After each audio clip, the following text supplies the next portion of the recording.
natural beauties, and welcome back to my channel. Now I know you're all thinking, what is going on with her face? She looks like she's aged 100 years overnight. But that's just because I have a sheet mask on my face. And yes, it's also what we're going to be covering today in the video. We're going to be covering masks, sheet mask, gel mask, cream mask, oxygen mask, bubble mask, magnetic masks, all of them. Are they good for you? Should you do them? How many times a week should you do them? And my mask is slipping around. So I'm going to go and take this off because it is really difficult to talk with it. Then I'll be right back and we'll jump into the video. See you soon. Okay, and I'm back, and hopefully now you can see my face because I can actually talk without losing half of my face. Okay, everybody, welcome back to all my natural beauties. If you didn't understand what I was saying in the intro of this video, today we're going to be covering mask. Now, once again, I am Bibi and I'm here to help you take care of your skin on a daily basis. Now, masks are something that's really playful and really fun, and something that you can just, well, do whatever you feel like. You don't necessarily have to have a certain concern to use a certain type of mask, because in the long run you can treat your skin with all these different things, whether it be a gel mask or a cream mask, a clay mask, a mud mask, sheet masks, oxygen masks, those one that bubbles and really just is intriguing to see how it changes on your skin.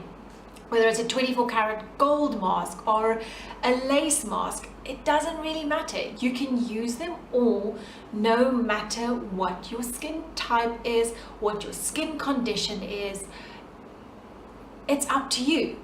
They are really good, however, for treating your skin as well. So yes, if you have oily skin, you can get a clay mask or a mud mask that is generally good for oily skin.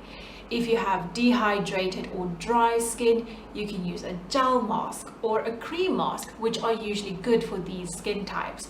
If you have dull skin and you want to lift it up, those are when you're going to look into your oxygen masks. That's are really uplifting and brightening to the skin. But it doesn't really matter. Whichever ones you want to try out and whichever one you want to use throughout the week, use it. They all give you results and they all are going to work. Now, when it comes to masks, it's something that you can add in your skincare routine that is a little bit more of a TLC treatment for your skin. Tender loving care. The ingredients are way more concentrated, way more rich, and gives you a lot better results. Now, because the ingredients are so concentrated, a mask is not something that you're going to be using every single day. 1 to 3 times a week will be enough because they are really rich and nourishing and feeding to the skin. So what you can do trying to incorporate a mask into your skincare routine is just when you have your exfoliation day, I would add it into that day, of course. So what you'll do is you'll cleanse your skin, then you'll exfoliate your skin, and then after you've exfoliated your skin, then you'll apply your mask. And of course, make sure you read your instructions of your masks, because a lot of masks have different ways of using them. The time frame that you have to leave them on your skin is also different, and I would recommend sticking to these. If a mask says that you need to leave it on for 10 minutes, leave it on for 10 minutes and then take it off. Try not to go too much longer than the recommended time, because then you can potentially go into, no matter what the mask is for, but stripping and drying out your skins. So make sure that you read the instructions on how to use them, where to use them, and of course which areas to avoid as well. Some masks, your gel mask and your cream mask, you can actually get very close to your mouth and around the eye area as well. But when it comes to your mud masks and your clay masks, you generally have to stay away from these areas. All right. The other thing that you need to take into account when you are doing masks is how you apply your masks. And I'm going to insert a little clip here showing you how to apply the masks in the right direction. Okay, so my camera decided to stop recording, and this is why my face is covered already. So I'll just talk you through the process as you look at the clip. I will always start at my chin and then work against gravity in upwards motions until I get to the nose. On your nose area, it's okay, you can swipe down very softly though, then move up to the bridge of the nose and then start going in upwards motions again. With your forehead, you don't necessarily have to go upwards. You can start in the middle and then work your way towards the ear area. But as long as you go in upwards motions on the rest of your skin, you will be good, because you don't want to make the skin sag by pulling it down. The bottom of your chin area, you're going to do the same. You can lift the chin a little bit and then just sweep towards the face area when you apply this area's mask as well, to make sure you don't drag the skin down and cause sagging in this area especially. And once you're done with one side of the face, you can go ahead and do the other side, or if you want to, do them simultaneously.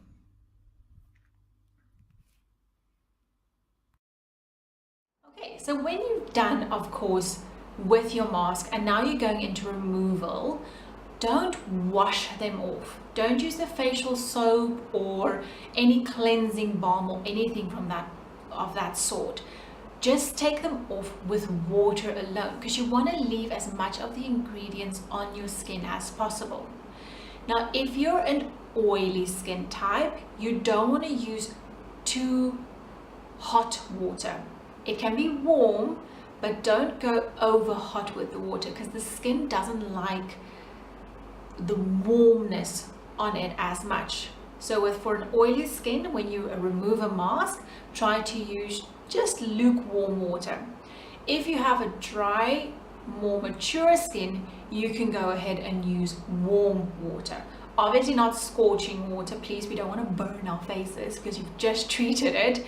But then you can go into using, of course, a warmer water when removing your masks. Now, a lot of times people would also think that when you use a mask, you're only allowed to use that one mask. Well, if you want to, you can. But personally, myself, every now and again, I like to spot treat my skin. Now, this can be two things. Either one, you have little breakouts here and there.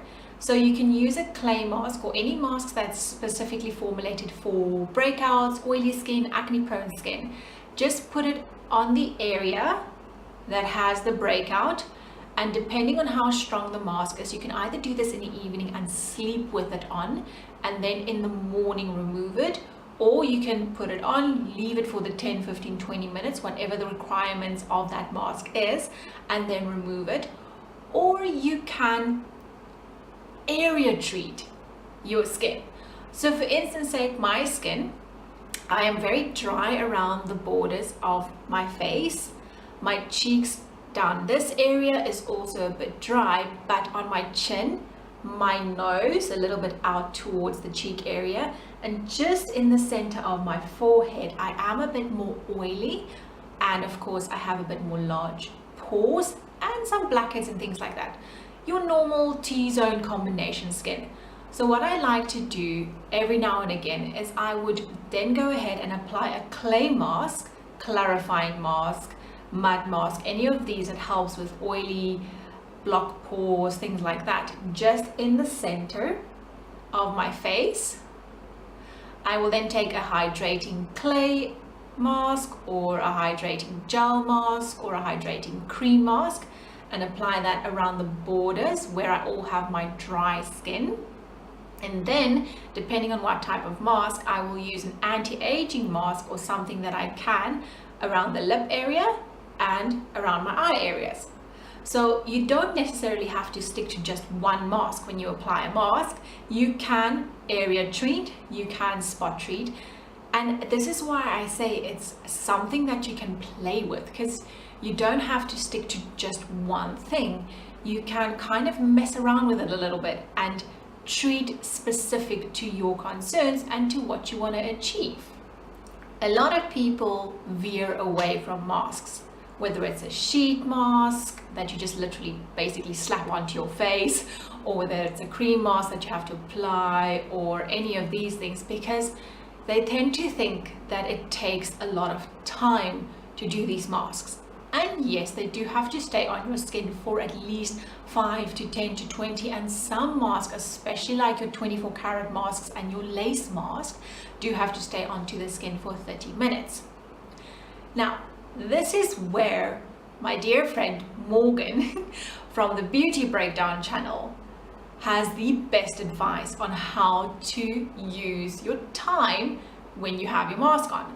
So I'll definitely link that video down below for you, so you have to go and check it out, because this girl is hilarious and the way that she presents is just amazing. So make sure you go and check that video out, because she'll show you that using the excuse of I don't have time for my mask is just an excuse. So check that out, because yes, the mask does need time to sit on your skin, but you don't have to hold the mask in place. So you are free to do whatever you want.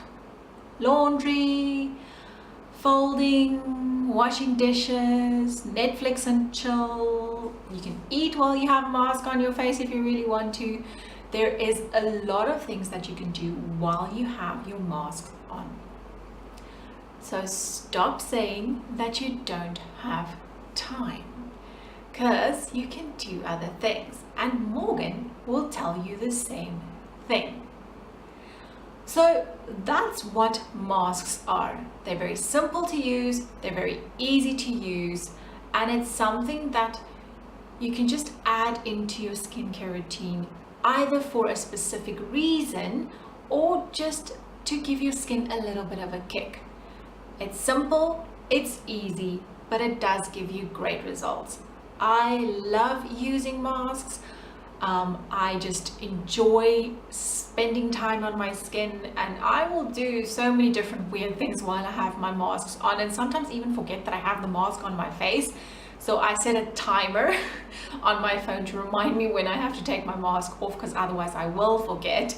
So yeah, that's a good tip. Maybe do the same. Set a timer to tell you when you're going to have to take your mask off so you don't forget. Because sometimes also a lot of masks do disappear into the skin and you can't see that you have them on. These are nice for practical jokes if you want to, because they disappear and then when they get wet they kind of show up again. Yes, very funny. But yeah, so set a timer to remind you when to take your mask off so that you don't forget, and remember don't wash them off, just with clean water, so you can leave most of the ingredients on the skin. And then of course once you're done, you just go into your moisturization or your serums or whatever you want, and you're done for the day. And that, my natural beauties, are masks. Quick, simple and easy to do. So if you've liked what you see today, don't forget to give it a thumbs up, share it with your friends, click that subscribe button and the bell to get notified when I load again.